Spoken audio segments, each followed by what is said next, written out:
istoofii fayyadamaan ture. Istoofii fayyadamuuf jedheetti gaafanii istoofii irraa fuudhuu jedhu. Otoo istoofii isa qubatii irraa fuudhee qixxanan istoofii sana irraa fuudhee faana buutu sana kan jechuudha. Gaafa istoofii sana irraa fuutu naasuu guddaadhaan ofirratti fincoofte fa'aa jedhu kun akkam dhugaa. Bakkee waan akkasiin jiru. Tole kan kee hoo muudannoon si mudate maaltu jirame? Ani mudannoo Maayyuun qabdu. Tole gaaffii itti aanuun si gaafadha. Oromiyaan godinaalee meeqa qabdi? Oromiyaan godinaalee sitti fakkaataadha moo qabdi?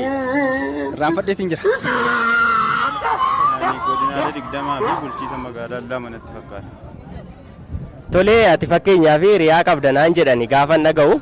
Hiriyaa keessana baay'ee jaalatta. Hiriyaa keessana eessa ishii yeroo dhungattudha sitti tola? Ani erga kana dura hiriyaan qabu. Hin qabdu? Ni dhoskite jechuudha. Haa ta'u. Ani hiriyaallee hanga kana dura hin qabu jechuu hin danda'u nan qaba.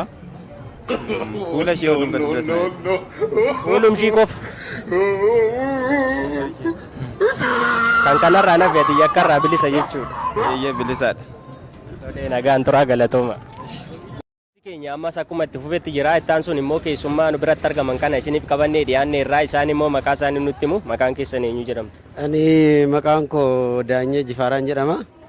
Gaheen hojii kootii barsiisaadha. Kan inni itti dhaladhee godina lixa shawaa aanaa Ambooti. Dhalataa aanaa Amboo yookiin immoo jiraataa bulchiinsa magaalaa kanaati. Waa'ee bulchiinsa magaalaa kanaa odeeffannoo wanta tokko quba qabdu. Yeroo ammaa kanatti hooggansi yookiin ammoo bulchiinsi magaalaa Amboo yookiin kantiibaan bulchiinsa magaalaa Amboo eenyudha? Kantiibaa bulchiinsa magaalaa magaala keessa jiraadhu malee ani kan inni jiru aanaa Amboo. Osoo kan inni aanaa Amboo irratti meeqaa? Oromiyaan yeroo ammaa kana yookiin ammoo yeruma kamittuu duras kan ture jechuudha. Wantoonni haaraa dabalaman baay'een hin jirani. Godina meeqa qabdi? Godina 22dha. Godina Shawaa Shawaa Kibba Lixaa, Shawaa Kaabaa, Shawaa Lixaa. Jireenya keessan keessatti muudannoowwan hedduutu nama mudata nama kamu. Jireenya keessan keessatti muudannoon isin mudate kan isin irraanfachuu hin dandeenye jira?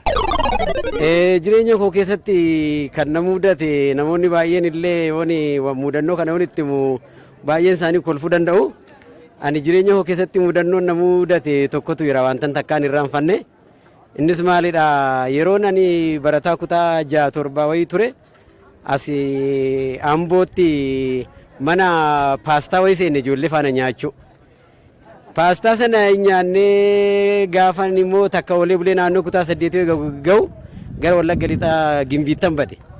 Gaafan Gimbii ga'u anis maannaa baadiyyaadhaa dhufnee ijoollee faana nyaannu sana ilaaleeni qubee paa fi poo adda hin baafadheen beeku. Gaafan Gimbii galu mana paastaati seeni mana poostaa beetii tokko seenu gaafa naqu ani callisee kan gaafa seenu namichi eessa deemtadha paastaa nyaachuun seenan jedheen ammas natti kolfe bada maal jettee paastaa nyaachuu seenan jedheen kolfee gaafa inni kolfu namittiin kun maal natti kolfiti jedheen baay'ee tokko haare booddee lakki kuni mana paastaa otoo hin taane poostaa beetiidha. Paastaa nyaachuutti poostaa nyaattanii poostaa nyaachuu malee. Maqaan keessan eenyu jedhamtu? Keeraaj Baqqaleen jedhama. Tole obbo Keeraaj yookiin dargaggoo Keeraaj hojiin keessan maalidha? Ani barataadha. Tole barataan wantoota hedduu quba qaba jennee quba qabna. Mee kantiibaan bulchiinsa magaalaa Amboo yeroo ammaa eenyudha?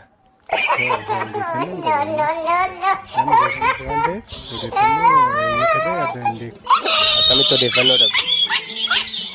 Barataa waan hin ta'eef reefuun dhufee hin beeku. Barataa jechuun haala naannoo jiru wantoota tokko ilaalee tokkuma qabaata. Akkamitti odeeffannoo kana godhatedha? Baay'een turre reefuun turre barataa buna gurgurachuudha. Reefuun torbee 2 guutaa waan ta'eef odeeffannoo akkasiin qabu.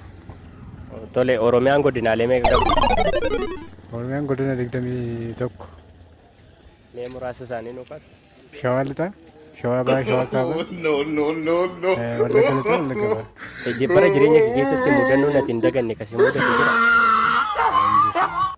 Amtuyyuu si mudanne. Kan hin dagadhu hin jiru. Tolee keeraa jaalattee beektaa? Ta'ee Yeroo jaalatti maal filaaltee jaalatte? rifeensa mataa ishee. Rifeensa ishee erga ilaaltee jaalatte namoonni baay'ee yeroo hedduu wal dhungatu yeroo wal jaalatan. Kanfarii ishee nu gadhiise. Kanfarii jechuun ni dhiira. Tolee kan biraa Akkam waan biraa wayya.